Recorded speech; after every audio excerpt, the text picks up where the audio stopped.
خداوند کے زندہ کلام میں سے احبار کی کتاب اور اس کا 17واں باب۔ پھر خداوند نے موسیٰ سے کہا، ہارون اور اس کے بیٹوں سے اور سب بنی اسرائیل سے کہہ کہ خداوند نے یہ حکم دیا ہے کہ اسرائیل کے گھرانے کا جو کوئی شخص بیل یا برہ یا بکرے کو خواہ لشکرگاہ میں یا لشکرگاہ کے باہر ذبح کر کے اسے خیمہ اجتماع کے دروازہ پر خداوند کے مسکن کے آگے خداوند کے حضور چڑھانے کو نہ لے جائے،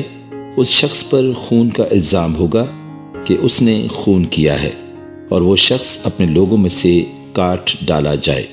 اس سے مقصود یہ ہے کہ بنی اسرائیل اپنی قربانیاں جن کو وہ کھلے میدان میں ذبح کرتے ہیں انہیں خداوند کے حضور خیمہ اجتماع کے دروازہ پر کاہن کے پاس لائیں اور ان کو خداوند کے حضور سلامتی کے ذبیحوں کے طور پر گزرانے، اور کاہن اس خون کو خیمہ اجتماع کے دروازہ پر خداوند کے مذبح کے اوپر چھڑکے اور چربی کو جلائے تاکہ خداوند کے لیے راحت انگیز خوشبو ہو، اور آئندہ کبھی وہ ان بکروں کے لیے جن کے پیرو ہو کر وہ زنا کار ٹھہرے ہیں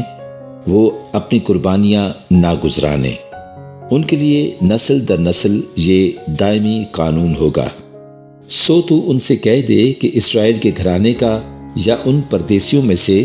جو ان میں بود و باش کرتے ہیں جو کوئی سوختنی قربانی یا کوئی ذبیحہ گزران کر اسے خیمہ اجتماع کے دروازہ پر خداوند کے حضور چڑھانے کو نہ لائے، وہ اپنے لوگوں میں سے کاٹ ڈالا جائے۔ اور اسرائیل کے گھرانے کا یا ان پردیسیوں میں سے جو ان میں بود و باش کرتے ہیں جو کوئی کسی طرح کا خون کھائے، میں اس خون کھانے والے کے خلاف ہوں گا اور اسے اس کے لوگوں میں سے کاٹ ڈالوں گا، کیونکہ جسم کی جان خون میں ہے، اور میں نے مذبح پر تمہاری جانوں کے کفارہ کے لیے اسے تم کو دیا ہے کہ اس سے تمہاری جانوں کے لیے کفارہ ہو، کیونکہ جان رکھنے ہی کے سبب سے خون کفارہ دیتا ہے۔ اسی لیے میں نے بنی اسرائیل سے کہا ہے کہ تم میں سے کوئی شخص خون کبھی نہ کھائے، اور نہ کوئی پردیسی جو تم میں بود و باش کرتا ہو کبھی خون کو کھائے۔ اور بنی اسرائیل میں سے یا ان پردیسیوں میں سے جو ان میں بود و باش کرتے ہیں جو کوئی شکار میں ایسے جانور یا پرندہ کو پکڑے جس کو کھانا ٹھیک ہے تو وہ اس کے خون کو نکال کر اسے مٹی سے ڈھانک دے، کیونکہ جسم کی جان جو ہے وہ اس کا خون ہے جو اس کی جان کے ساتھ ایک ہے۔ اسی لیے میں نے بنی اسرائیل کو حکم کیا ہے کہ تم کسی قسم کے جانور کا خون نہ کھانا،